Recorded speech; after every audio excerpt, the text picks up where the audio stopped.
Bonsoir à tous. Donc, vraiment, merci d'être avec nous. On est ravis d'être aussi nombreux ce soir pour ce voyage donc, en Palestine et ce briefing. Donc, je me présente d'abord. Je suis Inès Abdelrazek. Je suis directrice du plaidoyer pour une organisation indépendante non gouvernementale qui s'appelle l'Institut pour la diplomatie publique palestinien basé à Ramallah. Donc, je suis ici avec notre partenaire, Nathalie, qui va se présenter également.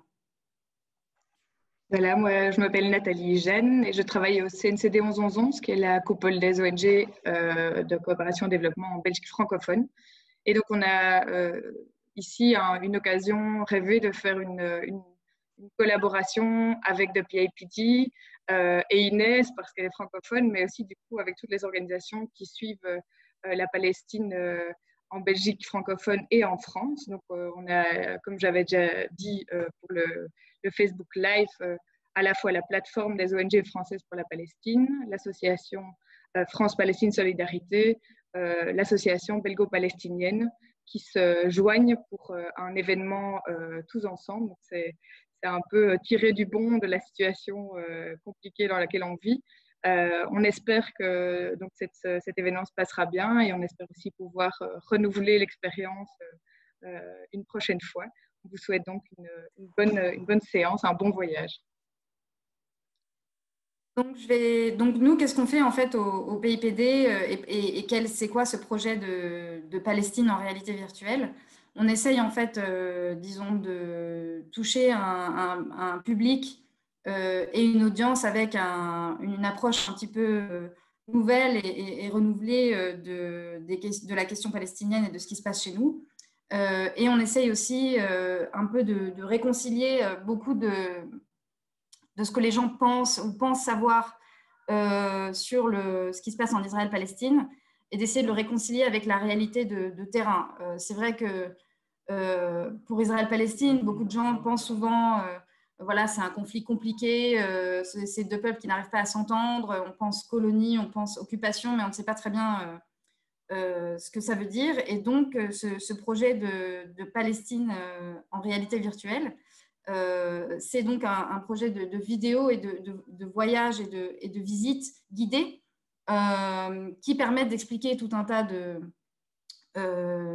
nos situations politiques, de notre situation sous occupation militaire, mais aussi à Gaza sous blocus, et donc de le voir directement au quotidien. Et donc, vous aurez l'occasion, non pas d'écouter seulement Nathalie et Inès, mais d'écouter les personnes qui vont vous guider dans les différents endroits qu'on va vous faire visiter. Et en fait, ce projet est né d'abord du fait de la visite prévue de deux députées américaines du Congrès qui devaient venir en Palestine et à qui Trump a refusé le visa d'entrée. Et donc, on s'est dit qu'on allait leur amener le voyage et qu'elles devaient faire. Et on s'est dit que ça pouvait bien sûr toucher tout un public qui ne peut pas forcément venir en Palestine facilement, comme les réfugiés palestiniens, les Palestiniens de la diaspora, mais aussi certains politiques. Il y a aussi des politiques français, des députés français dont on a refusé l'entrée à Gaza, par exemple, ou même dont on a refusé l'entrée tout court en Israël et en Cisjordanie. Donc voilà, c'est un bon moyen aussi de rappeler que derrière des concepts et des mots, il y a une vraie réalité. Donc, on va être ensemble pour 1 heure et demie. Donc, toute la première partie, je vais à la fois vous montrer les vidéos et là, je vais vous faire un petit point logistique sur comment ça va se passer. Et ensuite, nous répondrons à vos questions. Donc, n'hésitez pas à poser vos questions dans en bas, ce qui est marqué Q&R, donc Q&A. Et nous essaierons de répondre au plus de vos questions. On est vraiment très nombreux, donc malheureusement, on ne pourra pas répondre à toutes vos questions, mais vous pourrez nous les poser par ailleurs ensuite par écrit. Donc, n'hésitez pas derrière si vous pensez qu'on n'a pas répondu à toutes vos questions. Donc, encore une fois, alors qu'est-ce que la réalité virtuelle? Et je vais essayer de vous montrer un petit peu comment ça va se passer. Donc, je vais partager avec vous mon écran déjà. Et voilà, donc vous aurez vraiment une expérience la plus optimale possible, comme on l'avait mis dans l'invitation, avec un grand écran parce qu'on va vous montrer des vidéos. Et donc, Pour que vous ayez une expérience optimale, et parce que Zoom, la plateforme n'est pas forcément, ni même pour ceux qui sont sur Facebook Live, vous allez voir que, bien sûr, avec le partage d'écran, l'expérience n'est pas forcément tout à fait optimale au niveau de l'image. Mais donc, toutes ces vidéos qu'on va vous montrer sont sur YouTube. Donc, nos collègues en background de chez nos partenaires vont vous mettre le lien de la playlist des différentes vidéos et des tours qu'on va vous montrer. N'hésitez pas à aller directement naviguer vous-même sur les vidéos. En fait, ces vidéos-là, comme je vous montre, voilà, vous pouvez, en fait, c'est le principe de la réalité virtuelle, c'est que c'est en 360. Donc, vous êtes en immersion dans l'endroit. Donc, si vous avez des lunettes de réalité virtuelle d'habitude, et vous pourrez l'essayer plus tard pour ceux qui ont des lunettes après l'événement, vous pouvez même mettre ces vidéos dans un mode de lunettes, auquel cas vous avez vraiment une expérience en immersion. Mais sinon, là, vous pouvez vous-même naviguer, voilà, voir ce que vous avez envie de voir, parce que dans le partage d'écran, c'est moi qui vais vous guider, donc c'est moi qui vais vous montrer les différents angles. Mais si vous allez sur le lien YouTube, vous pourrez le voir et naviguer par vous-même. Donc, je vous conseille juste de mettre en muet les vidéos YouTube, parce que sinon, ça va connecter avec le son que moi aussi, je vais partager. Mais je laisserai un petit temps à chaque fois, voilà, avant et après dans l'arrêt, pour que vous puissiez voir qu'on est retourné dans le briefing. Et bien sûr, moi, je vais commenter derrière, parce qu'on ne va pas voir toute la Palestine. Donc, je vais essayer de vous contextualiser tout ça.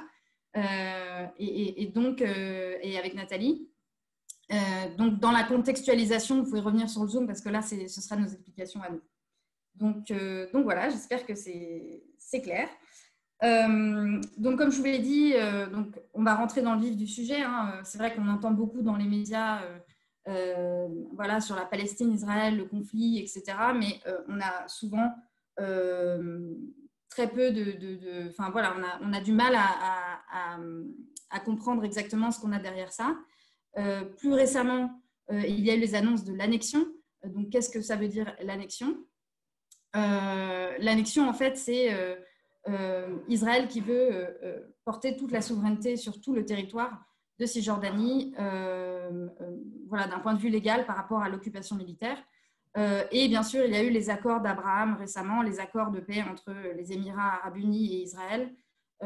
Donc, à travers tous les tours qu'on va vous faire, si vous voulez, nous, l'idée, c'est vraiment de vous amener découvrir sur le terrain, parce que vraiment, on voit que ceux qui viennent en Palestine, alors bien sûr, ce ne sera pas la même expérience maintenant, mais quand on vient et quand on va en Palestine, voir par soi-même, généralement, on ne ressort pas du tout avec le même regard.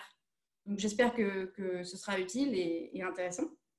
Et surtout, ce qui est important pour nous au PIPD, c'est que vous entendiez directement des Palestiniens, mais aussi, vous verrez, des Israéliens qui travaillent aux côtés des Palestiniens pour co-résister à ce système de ségrégation, de séparation et d'occupation militaire. Et donc, on veut vraiment aussi que ces voix-là portent, et pas seulement des gens qui présentent dans les webinaires. Donc, je vais commencer d'abord, on va aller en Palestine, mais je veux d'abord vous montrer une carte, parce que je pense que c'est très important de resituer où nous allons, et parce qu'on va voir souvent tout un tas, encore une fois, d'endroits dont vous entendez parler. Gaza, on va aller voir Jérusalem, mais aussi Hébron, ou encore un camp de réfugiés près de Bethléem. Donc ici, vous pouvez voir sur cette carte, qui est un outil extraordinaire que je vous encourage, qui a été traduit en français il n'y a pas très longtemps, qui a été fait par l'ONG B'Tselem, qui est une ONG israélienne qui travaille pour les droits de l'homme, les droits humains. Et donc, ils ont fait une carte interactive. Donc là, je ne vais pas vous faire toute l'interaction, mais vous pouvez naviguer dans la carte, aller voir où sont les colonies, les zones tampons, le mur, etc. Donc, ce que vous voyez, hein, c'est donc tout le territoire, là, c'est en fait Israël-Palestine. Hein. Au total, si vous voulez, tout Israël-Palestine, c'est un peu plus petit que la Belgique. Donc, c'est vraiment pas très grand. Et on parle entre Israël, la Cisjordanie et Gaza, on parle de 13 millions environ d'habitants. Et donc là, ce que vous voyez devant vous, c'est en fait la Cisjordanie et Gaza. Et voilà, ça vous montre en fait qu'aujourd'hui, parler de deux États, en fait, c'est quelque chose qu'on entend dans les discours diplomatiques et politiques. C'est quelque chose qui avait été discuté dans les négociations dans les années 90, mais c'est vrai qu'aujourd'hui, sur le terrain, il y a une réalité géographique, spatiale et de terrain qui est en fait une réalité de totale fragmentation et d'atomisation du territoire pour les Palestiniens. Et donc, ce que vous avez devant vous, en fait, en marron, ce sont les zones en fait contrôlées par les Palestiniens, et tout autour, et ce que vous voyez qui entoure en sandwich les zones en marron, ce sont les colonies israéliennes, les petits triangles, et toutes les zones bleues, ce sont les zones contrôlées par Israël. Donc notamment la vallée du Jourdain, dont on a beaucoup parlé au moment de l'annexion. C'est cette vallée donc, qui est bien en Cisjordanie, hein, et où on voit la mer Morte au sud, qui donc veulent annexer de manière permanente les Israéliens, mais vous voyez bien qu'ils la contrôlent déjà. Donc c'est important de voir en fait qu'est-ce que vivent les gens au quotidien, qui contrôle quoi, et comment vivent les gens à travers en fait ce quotidien où il y a toutes ces checkpoints et ces barrières qu'on voit en rouge et ces colonies. Et là, vous voyez Gaza, donc Gaza qui est maintenant totalement séparée malheureusement de la Cisjordanie, et on va commencer d'ailleurs par Gaza. Gaza malheureusement est sous blocus depuis 14 ans. Depuis 2007, enfin, ça a commencé en 2007, donc depuis 13 ans. Et en fait, les Israéliens contrôlent donc la mer, la zone terrestre, et en fait, là, vous voyez donc la barrière très clairement. Et donc, on va en fait commencer justement par la côte. Donc, la côte, si vous voulez, c'est la seule côte auquel ont accès des Palestiniens, puisque les Palestiniens Cisjordaniens ont besoin de permis pour aller en fait de l'autre côté du mur et de l'autre côté de la ligne verte. Et donc, en fait, ce sont les Gazaouis qui sont sur cette côte, mais qui n'ont droit d'aller que jusque, vous voyez, cette zone-là. Donc, on va aller à Gaza et on va écouter une jeune journaliste qui a fait le tour pour nous. Et d'ailleurs, moi, ça fait 15 ans que je n'ai pas pu aller à Gaza, donc c'est interdit pour les Palestiniens et pour la plupart des étrangers, sauf pour les humanitaires et les journalistes, de rentrer à Gaza. Donc voilà, moi ça fait 15 ans que je n'ai pas pu aller, mais on a toujours des liens. Voilà, le digital, le numérique permet ça aussi. Donc on va commencer par Gaza. Ensuite, nous irons à Jérusalem. Donc Jérusalem qui est au cœur aussi de beaucoup de problématiques. Donc Jérusalem qui est là. Et ensuite, nous irons à côté de Jérusalem pour vous montrer le camp de Bédouins de Khan el-Ahmar, dont on a aussi entendu parler parce qu'ils sont menacés d'expulsion et de destruction. Et ils sont justement dans cette zone où Israël veut vraiment connecter Jérusalem à la Cisjordanie. Puis nous irons ensuite à Hébron et à Bethléem, juste dans le camp de Haïda. Donc, je vais commencer. Et donc, n'hésitez pas à aller sur YouTube directement vers le lien pour regarder. Et puis, on fera le débrief ensuite. Je vais vous passer quelques-unes des vidéos à la suite sur Gaza. Bonjour. Je me trouve à la frontière sud-est de la bande de Gaza, dans un village appelé Rouza. Cet endroit est très dangereux. Vous pouvez voir derrière moi la frontière et les postes de l'armée israélienne. Les fermiers y font face à un réel danger pour leur vie. Déjà, parce qu'ils doivent se lever au milieu de la nuit pour irriguer leurs terres à cause des coupures d'électricité. Ils mettent leur vie en danger parce qu'ils sont pris pour cible par l'occupant israélien qui a déjà tué beaucoup d'entre eux. Israël répand aussi des pesticides sur les terres, empoisonnant les champs, les cultures et les eaux souterraines. Des récoltes sont perdues, ou alors elles sont empoisonnées, entraînant alors des maladies chez les gens et de graves dommages pour la terre.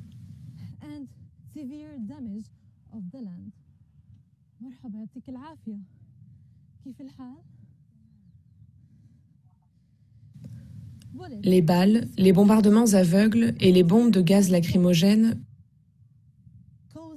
concourent à maintenir ces fermiers dans la pauvreté parce qu'ils n'ont pas d'autres sources de revenus.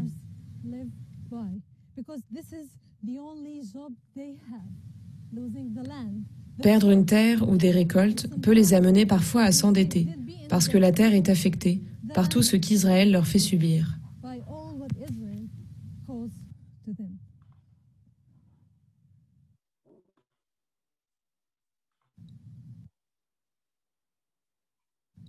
La bande de Gaza est un lieu géographique qui représente la plus grande prison à ciel ouvert sur Terre. Ici, les habitants de Gaza sont enfermés derrière des barreaux politiques. Au nord, nous avons le passage frontière d'Erez, qui est sous autorité israélienne. Au sud, nous avons le passage frontière de Rafah, ouvert aux Gazaouis selon le bon vouloir des autorités égyptiennes. Cette plage est le seul endroit où les Palestiniens ont le droit de trouver un peu de joie, d'oublier un tant soit peu leurs problèmes et leurs soucis, ici, sur ce littoral. Mais malheureusement, la mer n'est pas entièrement acquise aux résidents palestiniens, puisque, par décision d'Israël, ils n'ont accès qu'à 6 à 9 000 marins. Malheureusement, le bord de mer est devenu source de terreur et de souffrance pour les Gazaouis, car elle n'a pas été épargnée, ni par les armes de guerre israéliennes, ni par les eaux usées qui y sont déversées.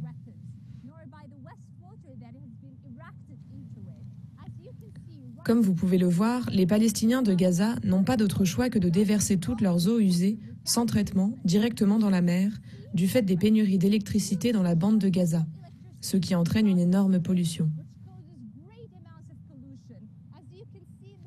Ici, l'eau est devenue verte à cause des eaux usées qui y sont déversées. Cela représente un grand danger pour la santé des habitants qui y nagent et y pêchent.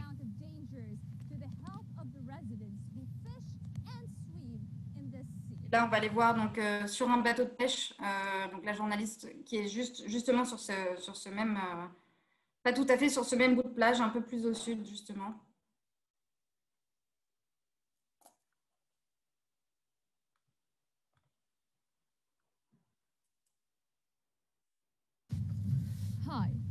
Bonjour, je suis dans un des ports de pêche dans le port maritime de Gaza. Être pêcheur à Gaza est l'un des emplois les plus difficiles et dangereux pour de nombreuses raisons. Tout d'abord, Israël change régulièrement le périmètre des zones de pêche. Parfois, Israël ne permet aux pêcheurs que de s'éloigner des côtes de 5 km seulement. Et même quand les pêcheurs vont dans les zones autorisées, ils continuent d'être une cible pour la marine israélienne qui a déjà tué des milliers d'entre eux. Même quand les pêcheurs explorent au maximum les zones autorisées, leurs prises restent faibles et ne suffisent pas à satisfaire la demande. Les pêcheurs risquent leur vie, car ils peuvent être arrêtés par la marine israélienne qui s'emparerait alors de leurs bateaux. C'est arrivé à des centaines de pêcheurs palestiniens ces dernières années.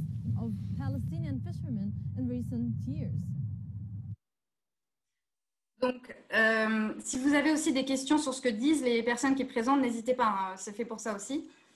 Donc, comme vous voyez, bon, Gaza, c'est une situation humanitaire catastrophique. C'est 2 millions de personnes qui sont en fait dans une prison à ciel ouvert depuis 13 ans et qui ont, donc, vous avez pu l'entendre, hein, ils ont en moyenne, au meilleur des journées, 13 heures d'électricité par jour. Et malheureusement, donc, ils ont vécu plusieurs guerres et bombardements successifs. Donc, la zone agricole que vous avez vue, c'est près de Khuzara, qui a été une des villes les plus touchées par la guerre de 2014, complètement détruite. Et donc, si vous voulez, on est dans une situation où aussi, comme les biens de construction, mais aussi tout un tas de produits sont interdits à l'importation et à l'exportation, contrôlés par les Israéliens, il y a vraiment 80% de la population pratiquement qui dépend de l'aide humanitaire. Et il y a un chômage qui avoisine les 70%. Donc, c'est vraiment dramatique. Et je dois aussi préciser, parce qu'elle a dit que donc, Rafah, qui est le poste frontière au sud, est contrôlé par les Égyptiens. Et donc, ce blocus est aussi finalement son complice, le régime de Sisi égyptien, qui eux-mêmes tirent parfois, c'est arrivé récemment, sur les pêcheurs lorsqu'ils s'éloignent de cette zone où il n'y a finalement pas assez de poissons, et qui empêche aussi les Palestiniens de sortir par le sud pour aller dans le Sinaï. Donc, je ne vais pas parler de Gaza plus longtemps parce que je vais vous montrer d'autres endroits. Mais si vous voulez, la politique, on parle souvent pour l'annexion notamment de la Cisjordanie, mais il faut savoir que Gaza fait partie vraiment de ce plan finalement israélien et soutenu par l'administration américaine, d'avoir une démographie où en fait ils n'ont pas à voir les Palestiniens. Dans tout ce territoire que vous voyez, en fait, petit à petit, de nombreux Palestiniens ont été déplacés de Cisjordanie vers Gaza, et aussi le retrait israélien en 2005, ils ont retiré leur colonie de Gaza. Ce n'était pas un cadeau, c'était parce qu'ils ont bien vu qu'en fait, ils n'auraient plus à se préoccuper de Gaza et donc ils les maintiennent sous un blocus terrible. Mais démographiquement, ils se disent que Gaza s'est séparé d'eux, donc ils n'ont pas à s'en préoccuper. Donc ça fait vraiment partie intégrante de cette équation démographique dont parlent souvent d'ailleurs les Israéliens eux-mêmes. Donc maintenant, on va aller à Jérusalem, en cœur de la Cisjordanie et d'Israël, cette ville finalement qui est au cœur du conflit aussi, et qui est en fait annexée depuis 1967 et déjurée donc, officiellement depuis 1980. Les Israéliens considèrent Jérusalem comme la leur. Donc il n'y a pas d'administration palestinienne à Jérusalem. Et c'est une ville qui est de fait complètement ségrégée. Donc vous allez entendre deux Jérusalémites, un Palestinien et un Israélien, qui vont vous expliquer un petit peu. Et Jérusalem est aussi au cœur justement d'une politique on va dire de nettoyage ethnique finalement.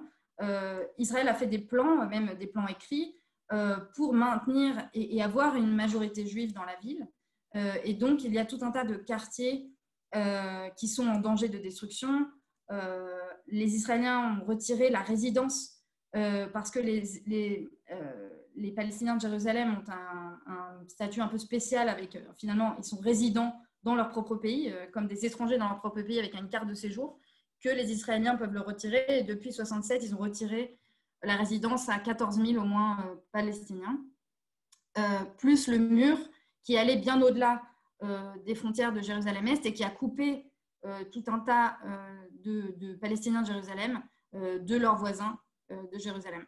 Donc, d'abord, je vais vous emmener juste rapidement. Je vais juste te compléter parce que je sais qu'en regardant les vidéos, on va aller à la fois dans la vieille ville et puis autour. On va parler de la ligne verte et donc juste rappeler, parce que je crois que tu n'as pas fait, que Jérusalem, donc il y a Jérusalem Est et Ouest. Donc Jérusalem Est étant de l'autre côté de la ligne verte, cette ligne d'armistice qui a donc été déclarée en 1949 et donc qui a été transgressée par Israël en 1967. Donc c'est vraiment une ville séparée en deux, mais on va voir donc que des deux côtés, il y a une colonisation du côté palestinien et que du coup, il y a de plus en plus cette ligne qui s'efface pour les Palestiniens et donc l'avenir d'une capitale palestinienne côté Est est mis en danger. Tout à fait. Et donc, je vais d'abord juste vous emmener sur l'esplanade des mosquées. Je sais que beaucoup d'entre vous qui veulent visiter la Palestine, et c'est un endroit assez particulier, donc je vais pas trop m'attarder, mais je pense que c'est intéressant de le voir parce qu'on le voit souvent sur des images. Elle n'est pas traduite, celle-ci, donc vous allez entendre Ali Kleibo qui est donc un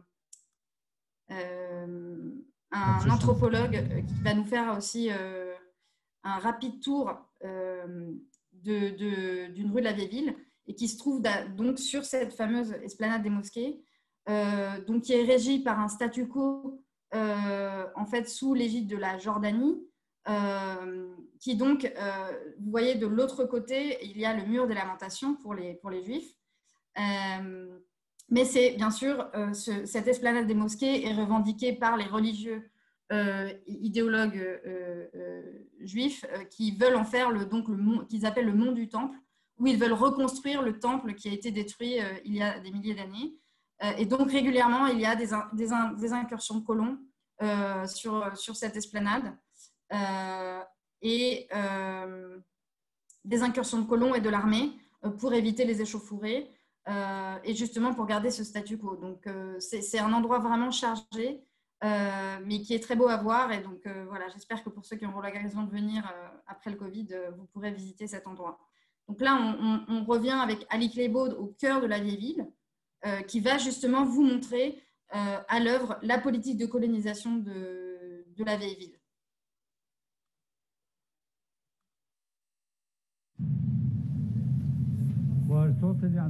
Nous sommes complètement assiégés à Jérusalem. Vous voyez les caméras de surveillance? Les colons se sont installés à l'intérieur de la ville.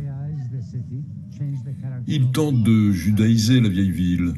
Ils veulent changer le caractère musulman arabe de la vieille ville en caractère juif. Nous marchons à travers le quartier et nous voyons des colons partout. Des mesures bureaucratiques ont été utilisées pour évacuer les locataires arabes de leurs maisons et les remplacer par des locataires juifs. Le processus de confiscation des maisons se fait en plusieurs étapes.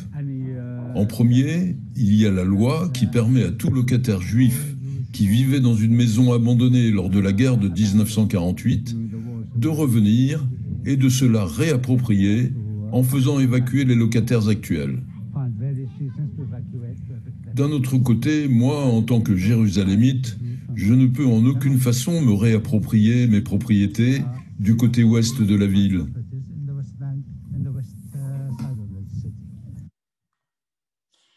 J'aimerais faire un aparté aussi sur, Nous nous trouvons le long sur la religion, parce que c'est vrai que dans les accords qui viennent d'être signés entre les Émirats arabes unis et Israël et le Bahreïn, pour faire soi-disant la paix, ils ont beaucoup utilisé l'argument religieux pour dire que du coup, toutes les religions, les 3 religions monothéistes pourraient venir en paix, prier à Jérusalem, etc. Justement, il faut savoir que les Palestiniens eux-mêmes, dont c'est le pays, pour beaucoup ne peuvent pas aller prier à Jérusalem. Tous les Palestiniens de Gaza et de Cisjordanie ont besoin de permis pour sortir. C'est des permis qui sont donnés au compte-gouttes, qui sont donnés à certains travailleurs pour venir travailler dans les entreprises israéliennes. Mais quand on est jeune, par exemple, on a beaucoup de mal à avoir un permis. Et donc, finalement, les Palestiniens ne peuvent accéder librement à ce lieu saint. Et bien sûr, tout un tas de restrictions sécuritaires. Parfois, la vieille ville ferme. Et donc, pendant les fêtes juives, parfois, il arrive que les lieux saints ferment aussi. Donc voilà, donc c'est un peu illusoire de se dire que les Émiratis pourraient venir librement prier à la mosquée d'Al-Aqsa quand les Palestiniens eux-mêmes qui sont chez eux ne peuvent pas le faire. Donc là, on va dans un autre endroit de Jérusalem où c'est Danny Seideman qui va vous présenter. Et lui, il est historien, il fait beaucoup de tours et de visites guidées de Jérusalem. Il est spécialiste de Jérusalem. Et donc, il se trouve sur la ligne verte, il va vous expliquer. Nous nous trouvons le long de la route numéro 1, l'axe principal qui traverse Jérusalem du nord au sud et qui va jusqu'au nord de la vieille ville. C'était la ligne verte, la ligne d'armistice entre Israël et la Jérusalem-Est occupée par la Jordanie entre 1949 et 1967. Ce n'est pas seulement une frontière historique, c'est aussi une frontière contemporaine parce que, contrairement au mythe, Jérusalem est plus divisée aujourd'hui qu'elle ne l'a jamais été depuis 1967. Les Israéliens ne s'aventurent pour ainsi dire pas dans la plus grande partie de Jérusalem-Est. Et les Palestiniens ne s'aventurent que rarement dans Jérusalem-Ouest. Les uns et les autres marchent dans des rues différentes, parlent une langue différente, font leurs courses dans des magasins différents, vont dans des écoles différentes. Mais la principale frontière entre Jérusalem-Est et Jérusalem-Ouest ne peut pas être vue à l'œil nu. C'est une frontière politique. À l'ouest, il y a les quartiers israéliens, le Jérusalem israélien, et à l'est, les quartiers palestiniens de la Jérusalem-Est occupée. La population qui vit dans la zone israélienne jouit de droits politiques.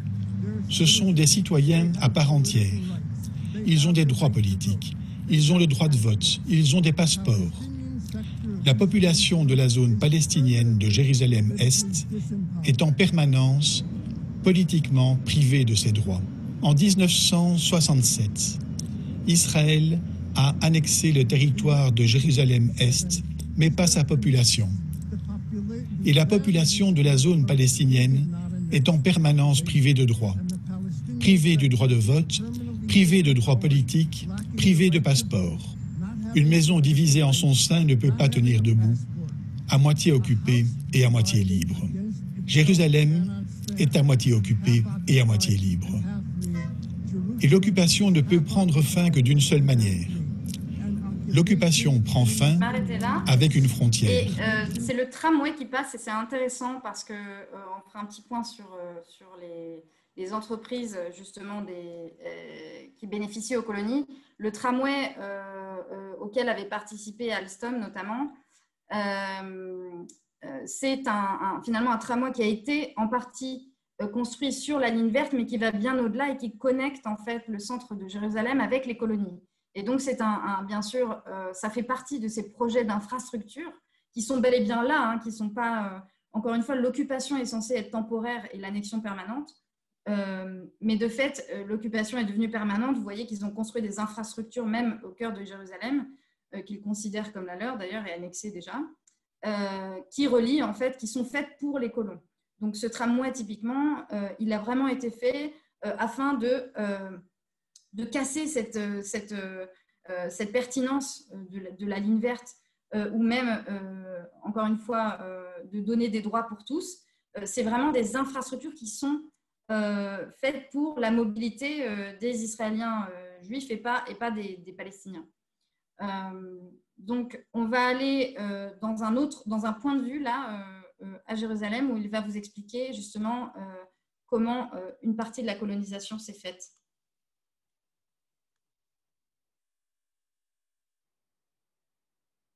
Nous sommes ici au point de vue qui surplombe le vaste quartier de colonisation des French Hills. Depuis 1967, Israël a exproprié environ un tiers des terres privées de Jérusalem-Est pour y construire des maisons pour les Israéliens, créant ainsi à grande échelle des quartiers de colonisation tels que French Hill, Ramoth, parmi d'autres. Aujourd'hui, 215 000 Israéliens vivent dans ces vastes colonies de peuplement. Il y avait deux objectifs à la manœuvre. Premièrement, rendre la ville indivisible et deuxièmement, assurer une solide majorité démographique israélienne. Mais ni l'un ni l'autre de ces objectifs n'ont été atteints. En effet, les colonies ont bel et bien changé radicalement le visage de Jérusalem-Est. Mais aujourd'hui, Jérusalem reste aussi divisée qu'en 1967. Elle est même plus binationale qu'elle ne l'a jamais été. En 1967, le secteur palestinien représentait environ 25% de la population.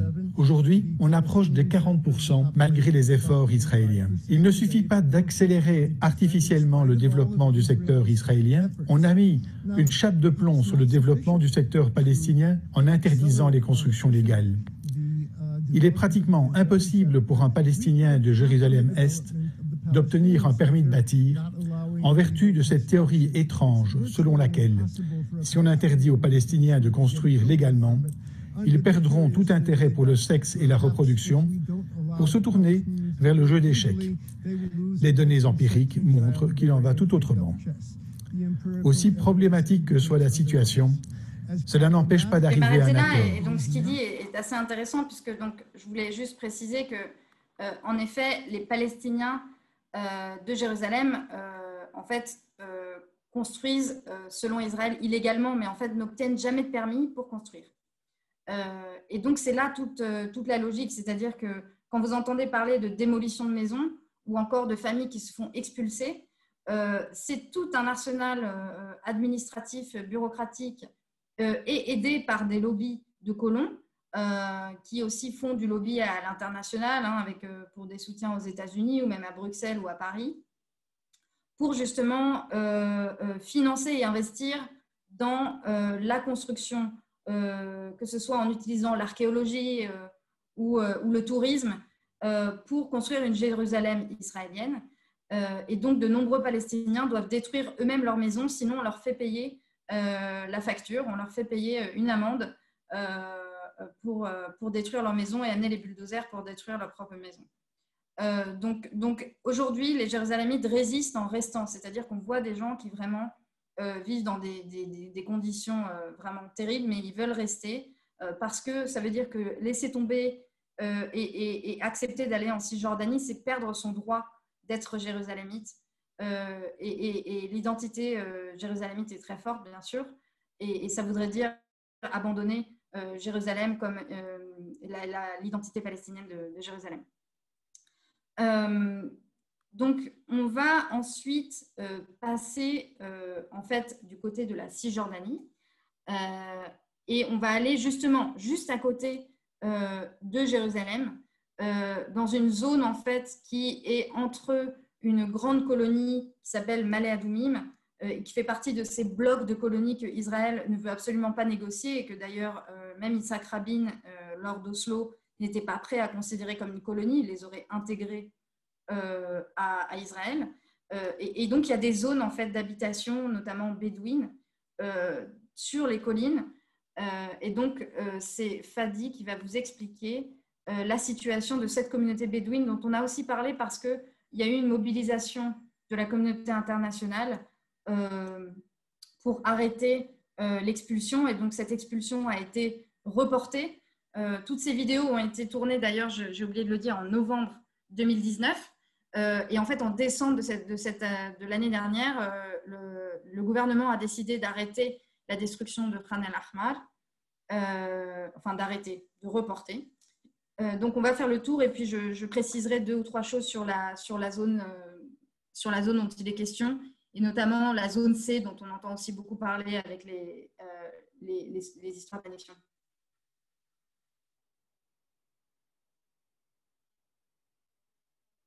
Je m'appelle Fadi Kouran et je suis directeur de campagne chez Avaz. Là, nous entrons dans le village bédouin de Khan el-Ahmar. La communauté qui vit ici est une communauté bédouine originaire du désert du Negev. Mais ils ont été transférés et déplacés de force par l'armée israélienne il y a plus de 70 ans et ont atterri dans cette zone, à l'est de Jérusalem, pour y recommencer leur vie.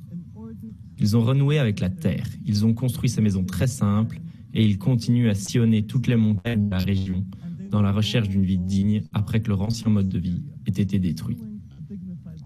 Lentement, cette communauté a repris vie, elle a commencé à se développer, mais malheureusement, elle a dû faire face à une autre menace croissante, la colonisation israélienne et l'expansion des colonies. Si vous regardez ces maisons, elles sont extrêmement simples, mais elles sont considérées comme une menace, parce que les colonies israéliennes de cette zone, que vous pouvez apercevoir sur les collines avoisinantes, veulent continuer à s'étendre et veulent chasser cette communauté. C'est ainsi que même pour des besoins aussi élémentaires que l'accès à l'eau, voyez sur notre droite la citerne jaune, la communauté doit payer un montant élevé, juste pour avoir de l'eau, et bien plus que ce que les colonies doivent payer, car contrairement aux colonies, la communauté n'est pas raccordée à la distribution. Passer à la partie 2 parce que il va expliquer le contexte politique justement de pourquoi cette communauté bédouine, pourquoi Israël veut détruire cette communauté.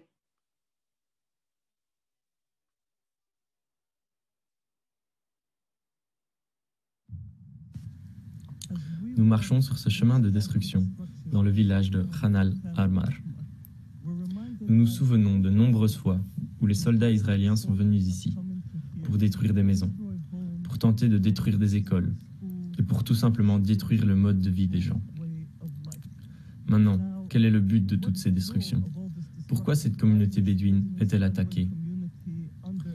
Si vous regardez le sommet des collines, vous apercevrez ces colonies qui empiètent. Maintenant, ces colons ont pris, avec le soutien du gouvernement israélien, des mesures extrêmes pour tenter de chasser les citoyens de ce village et des dizaines d'enfants. L'objectif final consiste à relier ces colonies entre elles et à s'étendre sur ces colonies jusqu'à atteindre Jérusalem. Et puis, à partir de Jérusalem, de relier également le réseau d'infrastructures des colonies à la vallée du Jourdain. Que se passerait-il alors? Jérusalem serait complètement cernée par les colonies et la Cisjordanie serait coupée en deux, rendant ainsi impossible la création d'un État palestinien souverain et contigu.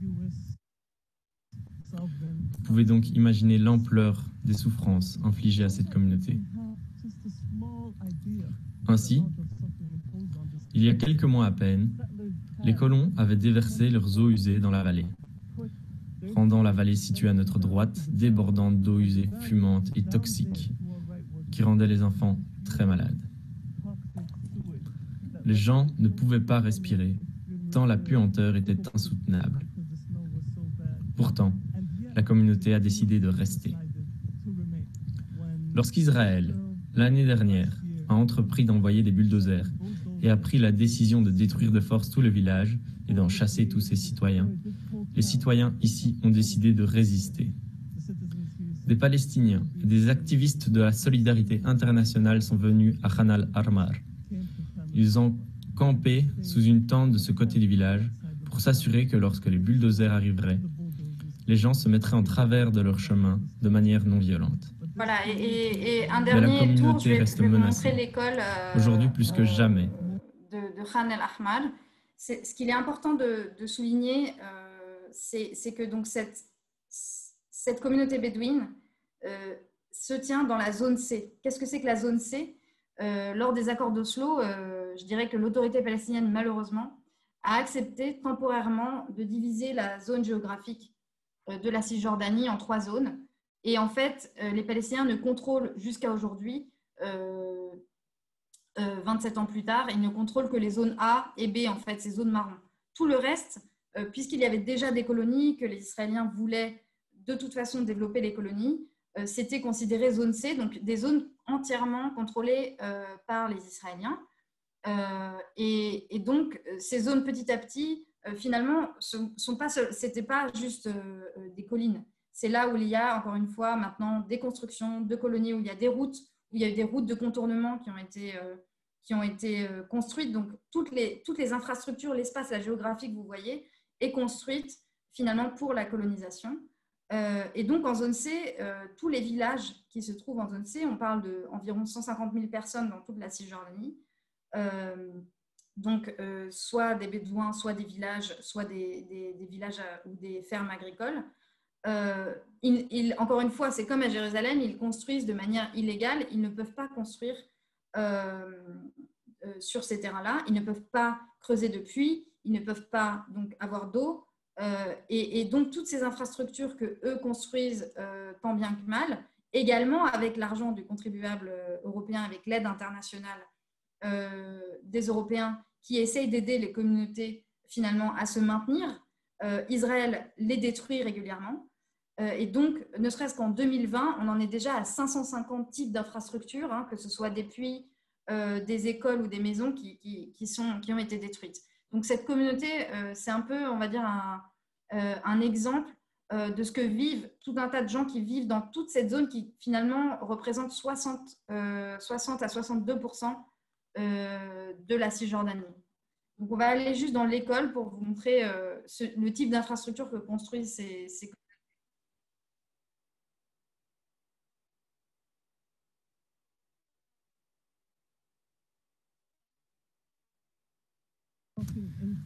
Nous entrons dans l'école primaire de Khan al-Ahmar et cette école a été bâtie grâce à la lutte et la résistance des villageois. Durant des décennies, les enfants de la région ne disposaient d'aucun lieu d'enseignement. Ils devaient donc marcher des kilomètres et des kilomètres pour se rendre à l'école. Ils ne pouvaient tout simplement pas y arriver. Surtout, dans de nombreux cas, les jeunes filles. Ce que la communauté a fait, c'est qu'elle a demandé en 1991 à l'armée israélienne d'avoir une école, parce qu'elle voulait que ses enfants étudient. Mais l'armée israélienne a refusé. Alors, en 2009, la communauté a décidé de prendre les choses en main et elle a construit l'école avec de la boue et des pneus, avec l'aide d'une ONG italienne.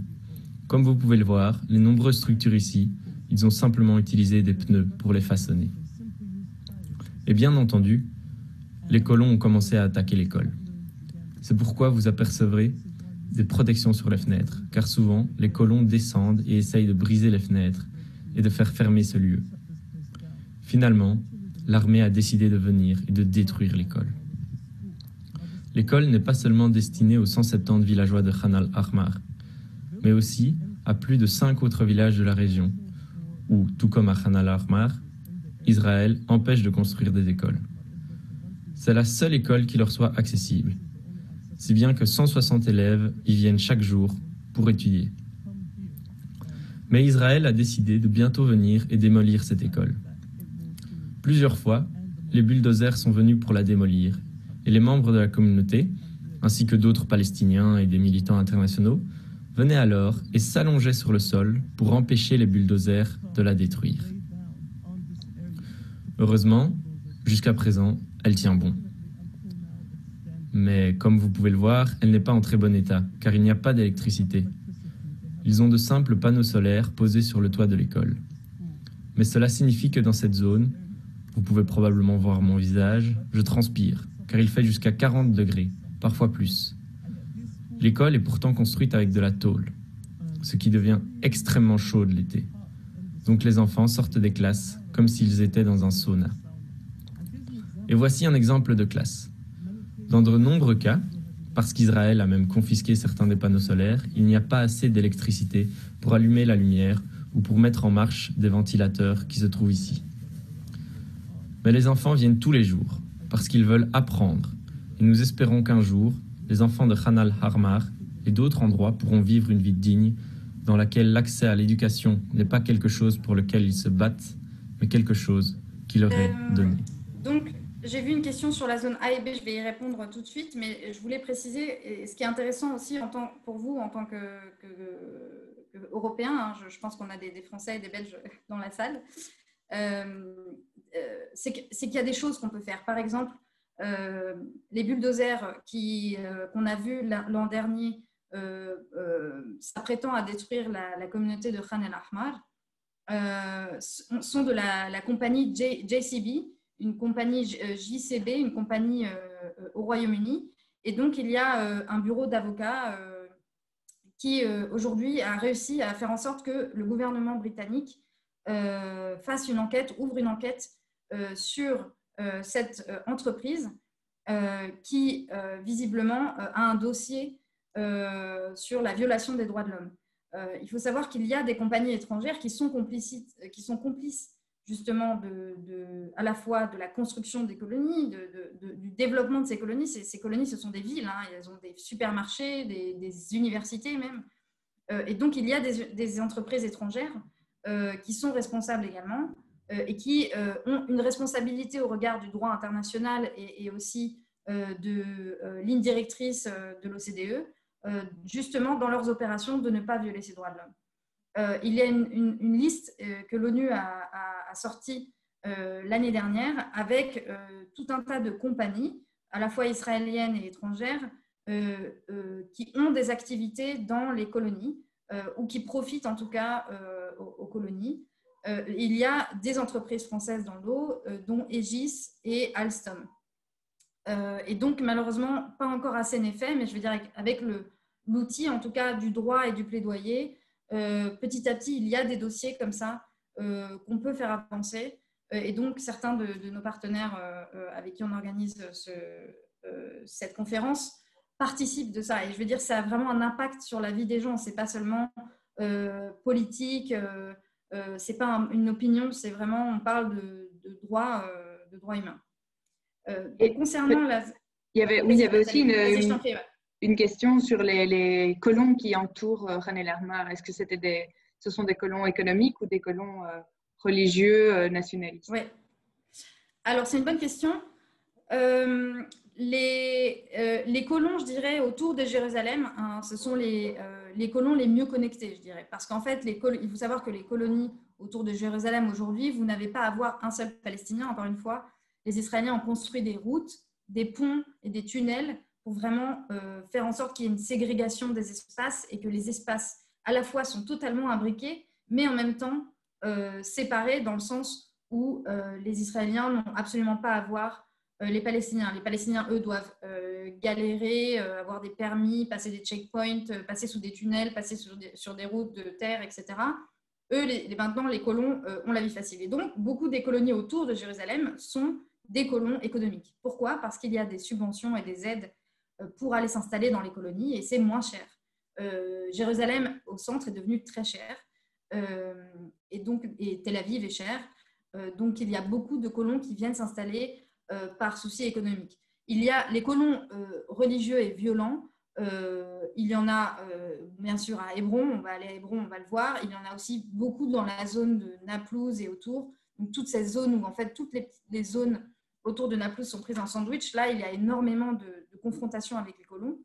En ce moment, avec la récolte des olives, autour de Ramallah et autour de Naplouse, les colons viennent attaquer avec des barres de fer ou des bâtons ou même des couteaux, etc., les fermiers. Et donc, il y a de nombreux blessés et aussi de l'intimidation et du harcèlement. Quand on ira à Hébron, vous verrez Breaking the Silence, qui est une ONG israélienne qui vous expliquera aussi le rôle de l'armée et on pourra en discuter. Ils vont discuter un peu plus du rôle que joue l'armée. Justement, on va aller à Hébron. Alors, Hébron, c'est un petit peu l'épitome de la colonisation et de la ségrégation et aussi finalement de cette réalité d'apartheid dans laquelle on est entré. Hébron est une ville colonisée de l'intérieur. Par rapport à la question qui a été posée, il y a donc les zones A et B qui sont contrôlées par les Palestiniens. Les zones A qui sont en fait les grandes villes comme Ramallah où j'habite, Naplouse, Bethléem, et les zones B en fait qui sont souvent des zones agricoles, mais où les Palestiniens n'ont pas de police ni de présence policière et n'ont qu'une présence civile. Ils ont le droit en tout cas de construire. Sauf qu'il faut souvent passer par des zones C et donc l'accès aux zones B est devenu aussi compliqué parce qu'il y a des barrages, comme vous pouvez le voir, des colonies, etc. Et donc Hébron est une exception parce qu'en 1995, là aussi, l'autorité palestinienne a accepté de séparer Hébron en deux zones et c'est ce que va vous expliquer un activiste d'une ONG qui s'appelle les Jeunes contre les colonies, Youth Against Settlements, qui travaille aussi avec l'ONG israélienne de l'autre côté, Breaking the Silence, qui essaye de protéger les communautés palestiniennes à Hébron parce que, encore une fois, cette ville a vraiment été séparée en deux, mais aussi colonisée de l'intérieur, ce qui en fait une ville où la vie est vraiment terrible. Et où tout un tas de zones sont devenues des zones fantômes, et c'est ce qu'on va voir.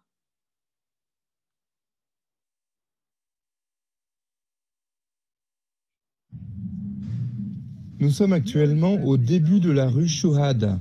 Cette rue était autrefois la rue principale d'Hébron, reliant la ville du nord au sud. La rue Shohada d'Hébron comporte plusieurs marchés palestiniens, comme le marché des produits laitiers, le marché aux chameaux, le marché de fruits et légumes et aussi la gare routière et station-service. Les Palestiniens ont perdu leur accès à la rue après le massacre de la mosquée Ibrahimi, commis par un colon israélien nommé Baruch Goldstein, originaire de Brooklyn à New York. Il est entré dans la mosquée, a tué 29 Palestiniens et en a blessé plus de 170. Après le massacre, les Palestiniens ont perdu plus de 1800 boutiques situées sur la rue. Ils ont perdu plus de 1000 logements de cette rue et les Palestiniens qui tenaient ces boutiques dans la partie la plus commerçante de la ville ont perdu toute leur activité. En 1997, Hébron est divisé en zones H1 et H2. H1 est sous contrôle de la police palestinienne, H2 est sous contrôle de la police israélienne. L'autre côté. H2, c'est là où vivent les colons israéliens. là où ils attaquent des Palestiniens et aussi là où ils violent les droits des Palestiniens chaque jour. Après le massacre, nous avons donc perdu l'une des plus importantes parties de la ville. Nous avons été victimes, nous avons été punis pour avoir été tués. Voilà le système utilisé par l'occupation militaire israélienne dans le but de prendre le contrôle de cette zone. La rue Shohada a donc été fermée.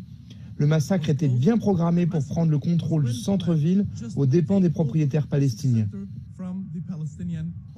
On parle aujourd'hui de 36 000 Palestiniens qui vivent dans la zone restreinte H2, vivant chaque jour les attaques des colons israéliens. Et les soldats israéliens déployés ici, qui protègent les colons israéliens, ils ne protègent pas les Palestiniens, uniquement les colons. Je vous emmène de l'autre côté de cette même rue, en fait, la rue Shohada, dont il vient de vous expliquer le contexte. Et en fait, de ce côté de la rue, les Palestiniens ne sont pas autorisés. C'est justement cette partie de la rue qui est le côté H2, où se sont installés de plus en plus de colons, où les Palestiniens ont perdu leur maison, leur marché, leur boutique.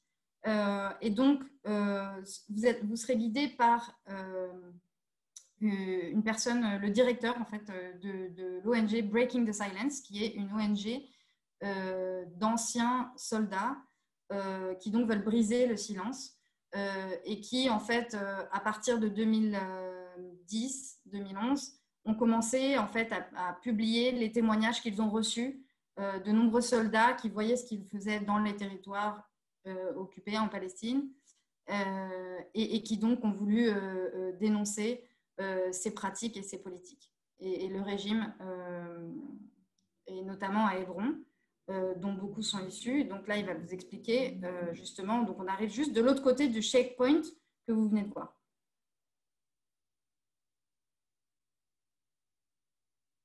Nous nous tenons à présent dans la rue Shohada, la rue principale d'Hébron, qui auparavant était un marché très dynamique. Vous pouvez voir ici sur la carte à quoi ressemblait la rue jusqu'au milieu des années 1990 et aussi pendant la deuxième intifada. Là où nous nous tenons maintenant, tout ce que vous voyez autour de vous est interdit d'accès aux Palestiniens.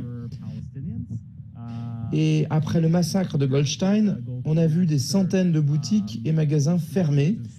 Et plus tard, au pic de la deuxième intifada, nous avons vu la ville se transformer de plus en plus en ville fantôme. Alors nous voyons trois raisons à cela. La première et la principale, c'est la politique de séparation.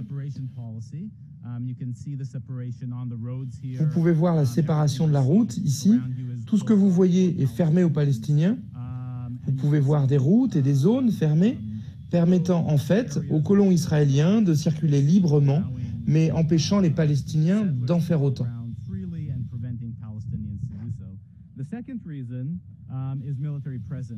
La deuxième raison est la présence militaire qui est très forte. Vous pouvez voir des soldats, des checkpoints tout autour de vous ici.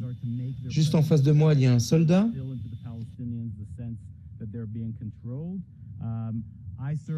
Et les ordres donnés aux soldats sont de faire ressentir leur présence, instiller aux Palestiniens le sentiment d'être contrôlés. Moi, j'ai servi la plupart du temps autour de Naplouse et Jenin, un court moment à Hébron, mais la plupart du temps de mon service était consacré à cela, des incursions dans les maisons, patrouiller, faire sentir ma présence. Et c'est ce qu'en grande partie, les soldats qui servent ici à Hébron nous ont partagé, à nous, Breaking the Silence, depuis de nombreuses années. La troisième raison est liée au manque d'application de la loi auprès de la communauté des colons, l'une des communautés les plus violentes dans les territoires occupés en général, et particulièrement ici à Hébron. Vous pouvez trouver des gros groupes de colons qui sont plutôt violents. Alors c'est important de dire qu'il existe aussi de la violence du côté des Palestiniens, mais en général, lorsque l'on parle de la réalité ici à Hébron, parce que le pouvoir est dans les mains de l'armée israélienne, cela importe peu qui est violent. Au final, ce sont les Palestiniens qui y paieront le prix. L'un des exemples de cela, vous pouvez le voir en face de nous maintenant, c'est le marché de détail, une structure qui appartenait dans le passé à la communauté juive qui ensuite est passé aux mains des Jordaniens et de l'administration civile pour en être le gardien. Mais il y avait des magasins palestiniens ici jusqu'au milieu des années 1990.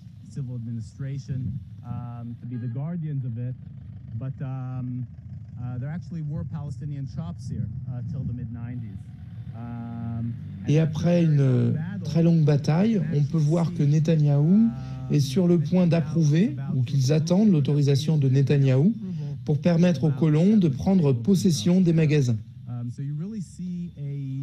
Donc, vous voyez une réalité ou un processus qui rend impossible la vie des Palestiniens qui vivent dans le centre-ville et une expansion de la communauté des colons d'une manière qui encourage l'une des communautés les plus violentes.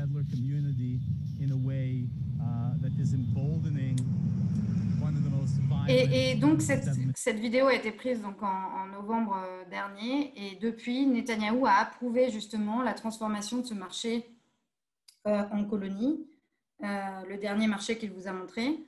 Ce qu'il est important de dire, ce qu'il a mentionné, c'est que Hébron était une des seules villes en fait, à avoir une communauté juive d'avant 1948 en Palestine, enfin en tout cas en Cisjordanie et à Gaza.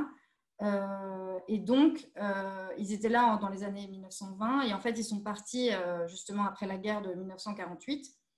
Et aujourd'hui, Israël utilise ça pour recoloniser toute la ville et bien sûr beaucoup plus étendue que là où était cette communauté. Et ce qui est intéressant, c'est que ce n'est pas forcément les membres descendants de cette communauté qui veulent recoloniser la ville, au contraire. Et c'est souvent, les colons sont souvent bien sûr pas issus de cette communauté juive ancestrale ou en tout cas qui était là au XXe siècle. Et donc, je vais finir le tour d'Hébron. Nathalie, comme je vois pas forcément les commentaires et les questions, n'hésite pas à intervenir. Hein. En fait, il y avait comme après c'est plus Breaking the Silence, peut-être répondre à la question de l'impact d'une association comme Breaking the Silence sur le public israélien. Oui. Alors, ces associations, je dirais que malheureusement, la société israélienne se droitise considérablement. Donc, même s'il y a des manifestations anti-Netanyahou aujourd'hui, qui comptent quelques dizaines de milliers de personnes, ça ne concerne absolument pas la question palestinienne et l'occupation. Les gens manifestent pour des raisons de corruption de Netanyahou et de la situation économique, hein, bien sûr, après en ce moment avec la crise du Covid et la mauvaise gestion de la crise. Mais pas contre l'occupation, que, encore une fois, ils n'ont pas beaucoup à se préoccuper. Donc la société est vraiment devenue de plus en plus nationaliste, sécuritaire et raciste, anti-palestinienne et anti-arabe. Et donc ces associations vont un peu sont vraiment en contre-marée, et donc sont soit, on va dire, vues par beaucoup de leurs concitoyens comme des traîtres, mais en tout cas, voilà, il semble qu'ils représenteraient à environ une dizaine de pourcents de la population qui cherche vraiment une égalité de droits avec les Palestiniens, qui cherche à construire un futur sans apartheid, sans ségrégation, sans contrôle militaire, sans que eux soient une domination militaire d'un peuple sur un autre. Donc, ils comptent quand même, bien sûr, quelques milliers de militants. Hein, c'est quand même une grosse association avec de nombreux militants et activistes. Et je vous conseille de vous inscrire si vous lisez l'anglais à leur newsletter. Mais encore une fois, voilà, ils sont vus comme des traîtres à leur patrie, tout comme B'Tselem, Guicha et on va dire un groupe assez finalement petit mais important de ces associations qui de fait ont mobilisé la communauté internationale de plus en plus. Et il faut bien rappeler, quand une personne israélienne juive dénonce la ségrégation et l'occupation, c'est bien sûr plus entendu que quand un Palestinien le fait. Donc nous, les Palestiniens, ça fait longtemps qu'on parle de la possibilité d'un État, qu'on veut l'égalité des droits, etc., qu'on veut la fin de l'occupation, etc. Mais c'est vrai que ça a plus de résonance. Donc c'est des associations qui sont importantes parce qu'on a besoin d'alliés. Et je ferai une aparté là parce que souvent, on a tendance à parler du besoin de dialogue israélo-palestinien et du besoin de dialoguer ensemble pour que vienne la paix. malheureusement, comme vous le voyez dans la situation actuelle, on est dans une situation où il y a une asymétrie de pouvoir et de contrôle extrême et où il y a de fait un régime avec une armée et un État puissant qui contrôle de fait la vie sur deux populations qui ont des droits différents. Et donc, cette situation que de plus en plus légalement est définie comme l'apartheid ne peut pas simplement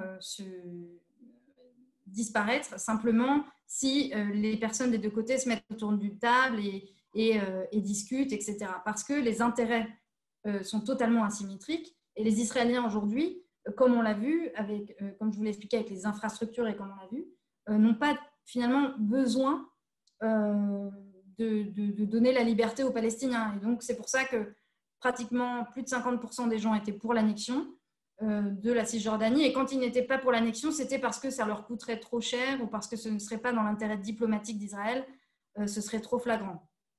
Donc, on en est là dans les rapports de force.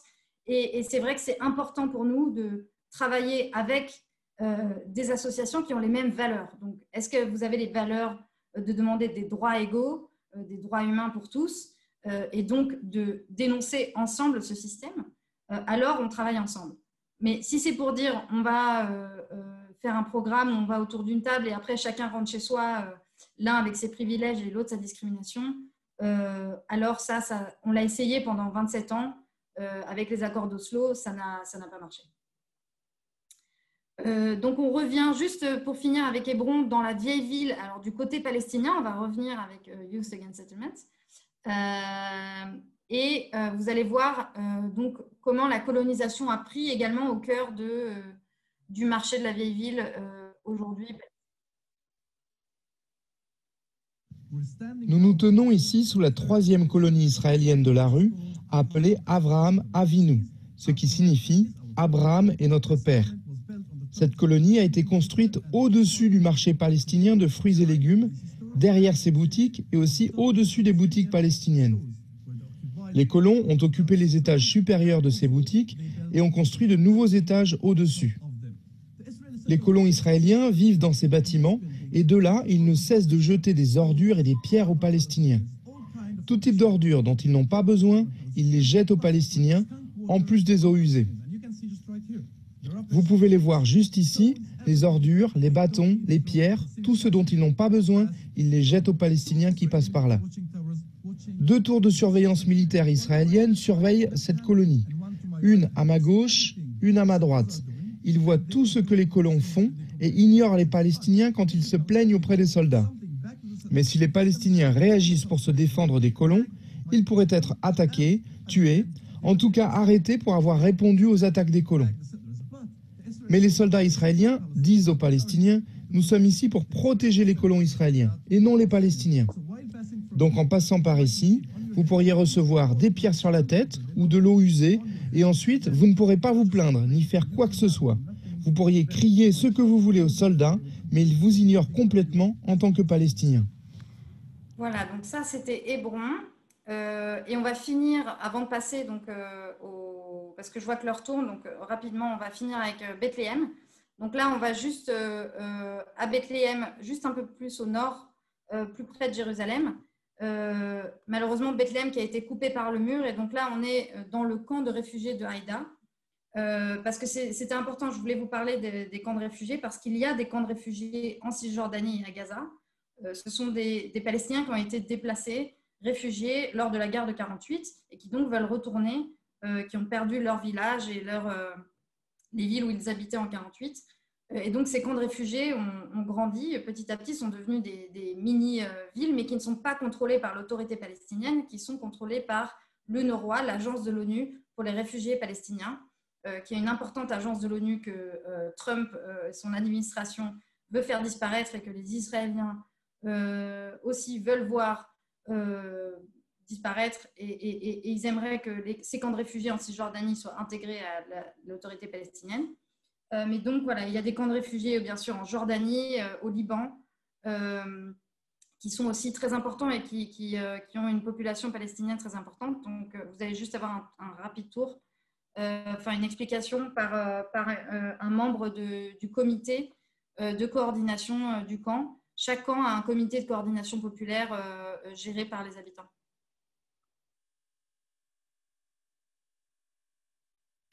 Je suis maintenant sur le toit d'un des immeubles du camp de réfugiés d'Aïda. À ma droite, il y a le camp. Et à cause du manque d'espace, vous voyez que tous les immeubles sont en train de se développer à la verticale. Sur ma gauche, devant moi, se trouve le mur du régime d'apartheid. Le camp d'Aïda est entouré de ces murs sur 3 côtés. Mais ce n'est pas seulement d'Aïda dont il s'agit. Devant nous, c'est aussi l'entrée principale pour la ville de Bethléem. Cette entrée, cette rue, a été l'avenue principale pendant des centaines d'années. C'est cette rue par laquelle les patriarches passaient au moment de Noël pour aller de Jérusalem vers la ville de la Nativité. Là, devant, de ce côté, ça devait être l'emplacement prévu pour l'État palestinien selon les accords d'Oslo.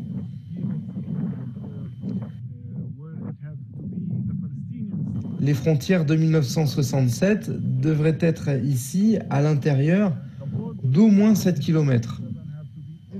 Mais ils sont venus et ont placé la frontière juste devant les maisons du camp. Parce qu'ils veulent faire quelque chose d'unique. Ils ont laissé tout cet espace vide et ils sont venus jusqu'à l'intérieur de Bethléem. Et dans cette enclave, ils ont construit une école juive orthodoxe juste là. Ils ont laissé tout cet espace vide pour venir jusque dans Bethléem, en face du camp, pour faire ça. Et les forces israéliennes ont tué beaucoup de Palestiniens ici.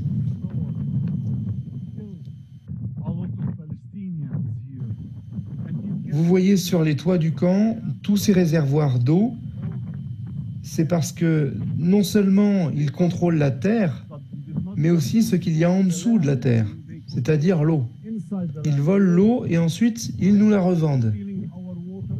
Et si vous regardez de l'autre côté, dans les colonies, ils n'ont pas de réservoir parce qu'ils ont accès à de l'eau courante.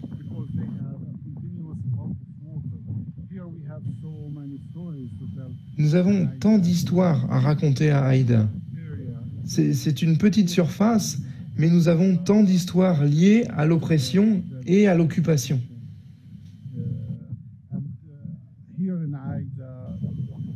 Ici à Aïda, les gens veulent vivre en paix, mais l'occupation impose en permanence des conditions très dures. Voilà, donc on va terminer ici, puis on va prendre des questions. Je voulais juste, bien sûr, vous parler du mur que vous venez de voir à la fin de ce tour. Ce mur qui a grignoté, comme vous pouvez le voir, en fait, sur la ligne verte qui était censée être la frontière selon la solution à 2 États. Mais de fait, le mur a coupé de nombreuses personnes de leurs terres agricoles, de nombreux Palestiniens, comme vous pouvez le voir, comme vous avez pu le voir dans la vidéo, en fait, de nombreux Palestiniens ne peuvent plus accéder à leurs oliviers et à leurs terres agricoles.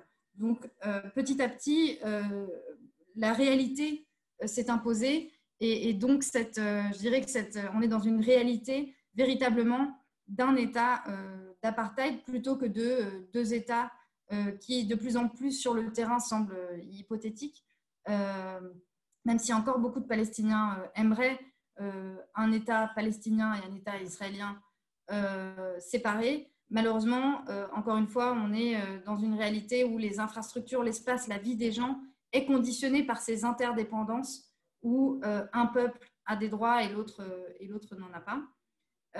Donc, je vais m'arrêter là. Nathalie, je ne sais pas si tu veux déjà peut-être commencer à répondre à des questions que tu as vues dans le chat. Écoute, il n'y a pas vraiment de questions qui sont en rapport à ça, mais plus on peut revenir un peu en arrière après. Moi, je me disais juste peut-être, pour revenir au contexte politique actuel et surtout à l'élection américaine qui arrive, parce que c'est un peu de ça que dépendra peut-être le comportement du gouvernement Netanyahou. Comment est-ce que toi, tu verrais les choses dans un avenir proche en termes d'annexion et d'agenda d'annexion?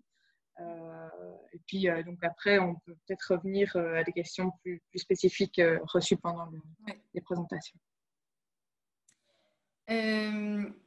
Alors, il y a bien sûr 3 paramètres, la politique israélienne, la politique états-unienne et la politique palestinienne. Donc, le panorama est clairement très déprimant. Je dirais, en commençant par les États-Unis, il ne faut pas s'attendre à un réveil si Biden gagne. Je pense que beaucoup de diplomaties européennes attendent. Encore une fois, comme ils attendent Godot, ils attendaient le plan Trump, ils attendaient la fin de la colonisation, ils attendaient les nouvelles élections israéliennes. Mais à chaque fois, on reste dans une réalité qui ne fait que s'empirer, un statu quo qui n'en est pas un. Et donc, Biden ne va pas forcément beaucoup changer la politique de Trump.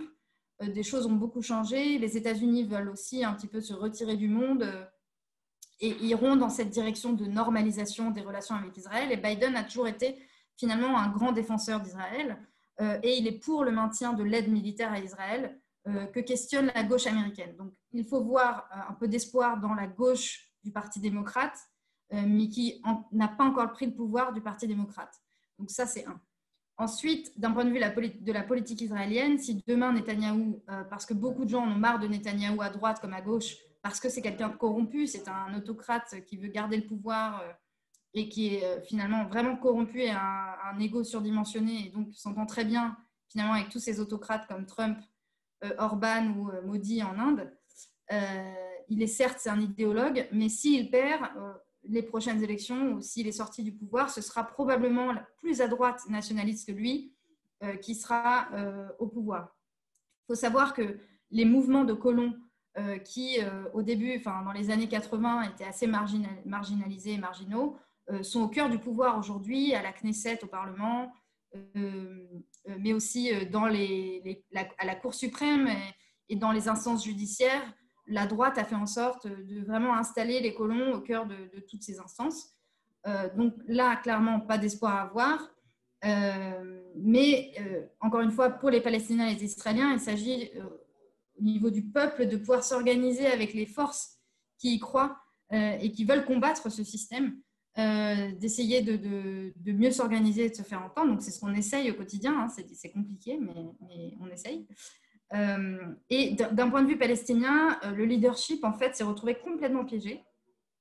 Donc là, on a un leadership en Palestine, donc encore une fois, cette autorité palestinienne qui contrôle les zones A, donc qui siège à Ramallah et qui finalement contrôle les zones A et qui est en plus divisée maintenant avec le Hamas à Gaza et l'autorité palestinienne contrôlée par le Fatah, l'autre grand parti, l'autre grande faction, je dirais plus qu'un parti, en Cisjordanie. Ce pouvoir est totalement sclérosé. C'est devenu finalement des pouvoirs assez mafieux pour beaucoup d'entre eux et très vieux aussi pour beaucoup de leaders. Malheureusement, ce qu'a fait donc la réalité de terrain que vous avez vue, la fragmentation, c'est que les Palestiniens sont fragmentés, que ce soit entre les réfugiés, les gens de Jérusalem, les gens de Cisjordanie, les gens de Gaza. Moi, j'ai très peu d'occasions bien sûr, je ne vois pas les Palestiniens de Gaza, je ne vois pas les Palestiniens de Liban, j'ai le droit d'aller à Jérusalem, donc je vois les Jérusalemites, mais même pour aller à Hébron, c'est compliqué, il faut passer 2 checkpoints si on passe du côté israélien, sinon il faut passer des routes, donc beaucoup de Palestiniens ne se rencontrent pas, le tissu social et politique est brisé, et donc on est dans une situation où les jeunes ne se reconnaissent plus dans le leadership, mais en même temps, ne savent pas vraiment vers qui se tourner, parce qu'il n'y a pas de parti alternatif, puisque le tissu politique palestinien est vraiment capté par les grandes factions qui laissent très peu d'espace à d'autres factions de se développer. La police palestinienne collabore avec la police israélienne, il y a une coordination sécuritaire, donc les militants se font arrêter soit par la police palestinienne, soit par les Israéliens, donc beaucoup de jeunes passent par la case prison, et donc on casse psychologiquement aussi toutes ces générations à essayer de ne pas se révolter. Et les résistants se font par petits poches de résistance sur le terrain, reconstruire, faire des petits projets, aller aider les fermiers à récolter leurs olives, à ne pas se faire attaquer par les colons, etc. Donc, on est dans une résistance qui est présente, mais qui est une résilience vraiment de terrain sur le long terme. Donc, du point de vue palestinien, on n'en est pas encore là pour le changement politique et on parle d'élections, mais les élections seraient organisées dans un système politique qui est brisé. Donc, ouais, est-ce que tu peux réexpliquer, parce que certains demandaient comment se configure le système politique palestinien? Parce que c'est vrai qu'il y a l'autorité palestinienne et l'OLP. Donc déjà, peut-être distinguer les deux. Oui. Et c'est là, en fait, où l'OLP et l'autorité palestinienne ont voulu organiser cette confusion aujourd'hui. L'OLP, c'est l'organisation qui, à la base, représentait tous les Palestiniens et qui est née de la diaspora, d'ailleurs, qui est née de réfugiés palestiniens et qui est née à l'extérieur de la Palestine. Puisque tout le leadership en fait, politique a été exilé en 1948 et s'est reconstruit sur la base de groupes d'étudiants et de syndicats dans l'OLP. Mais avec les accords d'Oslo, ce qu'a fait les accords d'Oslo, en fait, ces accords dits de paix, mais qui n'ont pas vraiment construit la paix malheureusement, ont créé l'autorité palestinienne. L'autorité palestinienne était censée être une administration, un peu comme des préfectures, une administration temporaire, qui, petit à petit, deviendraient les institutions du gouvernement. Mais c'est l'OLP qui est resté le représentant politique. Mais petit à petit, l'OLP en fait, a été vidé de sa substance et aujourd'hui, en fait, le président de l'OLP, c'est le président de l'autorité palestinienne, c'est Mahmoud Abbas, qui est en fait le président des deux. Et en fait, le comité exécutif de l'OLP contrôle aussi finalement le pouvoir politique de l'autorité palestinienne. Et donc, on en est là où c'est l'autorité palestinienne qui, avec l'aide de la communauté internationale et cette idée de construction d'un État, de state building, a en fait enflé cette autorité qui n'a d'autorité ou d'autonomie que sur une partie extrêmement restreinte du territoire et qui n'a pas de souveraineté. Donc, on parle en fait, encore une fois, de deux parties. Il y aurait l'État palestinien d'un côté avec son gouvernement et les Israéliens de l'autre, mais en fait, l'autorité palestinienne ne contrôle pas les taxes, pas l'économie, pas l'eau, pas les terres dans la zone C, pas la possibilité de construire des infrastructures, etc., en dehors des zones restreintes, zones A et B.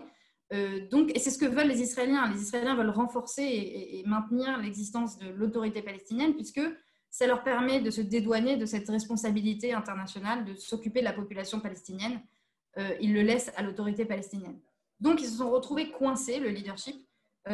L'OLP ne changeant pas de stratégie, leur stratégie restant de négocier à tout prix, de négocier sur la base de deux États, les frontières de 67, avec le même discours qu'il y a 30 ans ou 40 ans, mais avec des résultats clairement très peu effectifs. Donc, la plupart des Palestiniens aujourd'hui veulent, un changement, bien sûr, de régime politique, c'est certain, et de programme national qui serait porté par l'OLP ou une organisation, en tout cas, qui représenterait les Palestiniens dans leur ensemble, y compris les Palestiniens au Chili et au Liban, vers une stratégie de libération nationale et de demande de droits, en fait, qui sortirait de ce blocage des négociations d'Oslo et du processus de paix tel qu'on le connaît depuis 30 ans.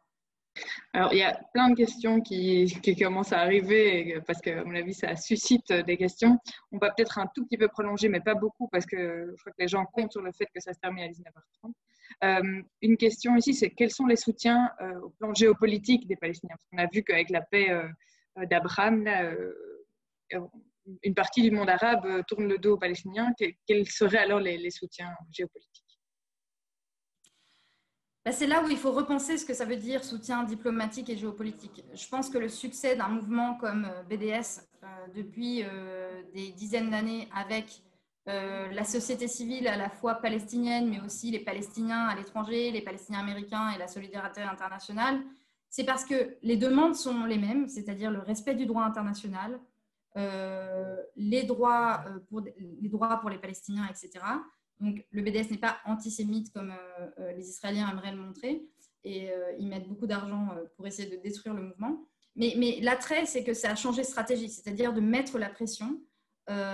Et d'ailleurs, le Premier ministre même de l'autorité palestinienne hier l'a rappelé au Parlement européen. Il a bien dit que l'occupation n'a aucun coût pour les Israéliens. C'est gratuit, c'est même profitable. Donc, tant que l'occupation et l'apartheid et la situation d'apartheid dans laquelle on est, qui n'est même plus une situation de 2 États, continue à profiter aux Israéliens sans coût, ça continuera comme ça et eux n'ont qu'un souhait, c'est de plus en plus annexer. Donc clairement, il faut changer de stratégie et le BDS, quelque part, peu importe son impact, qui pour l'instant sur Israël n'a pas forcément un impact extraordinaire, mais par contre, d'un point de vue, je pense, de solidarité et de discours, est important. Et je pense que les politiques palestiniens le savent, sauf qu'ils ont gardé cette diplomatie d'État en pensant justement, en se pensant comme un État. Or, ils ne sont qu'un mouvement inachevé de décolonisation. Et ils se pensent comme un État qui va aller créer des alliances avec d'autres États. Sauf que les États, surtout les États autocratiques autour de nous dans le monde arabe et aujourd'hui dans la scène internationale dans laquelle on est, avec Trump, Modi et tous ces néo-autocrates, cette diplomatie d'État ne va pas fonctionner pour les Palestiniens. Donc les Palestiniens de la société civile, les mouvements, se lient avec des mouvements comme Black Lives Matter, des mouvements qui ont aussi combattu l'apartheid en Afrique du Sud. Et donc c'est là aussi où se lie cette diplomatie citoyenne qui est très importante parce que je ne pense pas qu'il faut compter sur l'intérêt d'États qui pensent à commercer pour les armes, à commercer pour leur sécurité et à surveiller de plus en plus leur population avec les technologies israéliennes. Est-ce qu'il y a un espoir, vu qu'on a ici un public assez franco-belge, est-ce qu'il y a un espoir du côté de l'Europe ou du côté de la Belgique ou de la France? Je pense qu'il faut vraiment demander la responsabilité des élus pour agir, pour demander que les entreprises, encore une fois, n'agissent pas dans les colonies, demander des comptes aux élus, comme que ce soit les ministères, mais aussi les élus locaux ou votre président, pour qu'ils prennent certaines positions. C'est-à-dire que l'opinion publique est importante dans des régimes un minimum démocratiques, même si les démocraties ne sont pas optimales. Je dirais que les citoyens peuvent se faire entendre. Et donc, il s'agit de s'organiser avec des Palestiniens, avec des Israéliens, mais pour permettre justement à la colonisation d'avoir un coût. Je pense que c'est vraiment ça. Il faut qu'Israël soit mis face à ses responsabilités et à ses crimes. Donc, soutenir la Cour pénale internationale, toutes ces initiatives qui sont très importantes. Et aujourd'hui, demain, les négociations n'amèneront nulle part. Donc, il faut changer de cette stratégie et la solidarité internationale pour ça est extrêmement importante. Je rajouterais juste un petit point parce qu'on a eu une petite avancée grâce au gouvernement belge la semaine passée, oui. Il y a 2 semaines maintenant. Le gouvernement belge s'est engagé à renforcer la politique justement de respect du droit international et donc de différenciation qui vise à exclure les colonies de toutes ces relations avec Israël et à agir en cas d'annexion. Alors évidemment, il ne parle que de l'annexion de jure. On va essayer de pousser le plus qu'on peut pour que ça soit également en face d'une annexion qui se poursuit tous les jours, une annexion de facto. Mais on voit en tout cas une perspective assez positive dans le nouvel accord de gouvernement. Voilà, je crois que la France aussi, on a entendu Macron à l'AG des Nations Unies il y a quelques temps, qui a quand même dénoncé un peu la mascarade des accords d'Abraham en disant que voilà, les Palestiniens devaient être pris en compte dans ces accords. Donc il y a des choses positives. Je crois qu'il faut à la fois interpeller, c'est vrai, ces responsables politiques sur ce qu'ils font, ce qu'ils ne font pas, et peut-être les encourager aussi quand ils font quelque chose de positif pour qu'ils sentent qu'ils vont dans le bon sens.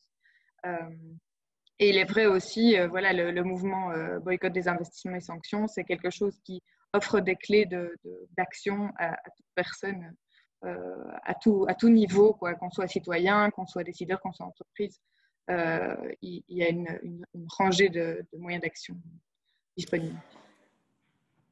Donc, juste pour conclure, parce qu'on va conclure, je dirais que toutes les organisations qui ont organisé ce webinaire, si vous suivez nos activités, on en voit souvent des possibilités d'agir pour les citoyens. Hein. Ça peut être signer une pétition, ça peut être interpeller vos élus, ça peut être participer à une session d'information, etc. Donc déjà, informer, éduquer d'une manière un petit peu différente de ce qui se fait depuis 30-40 ans, en se disant voilà, c'est un conflit interminable et on peut rien faire.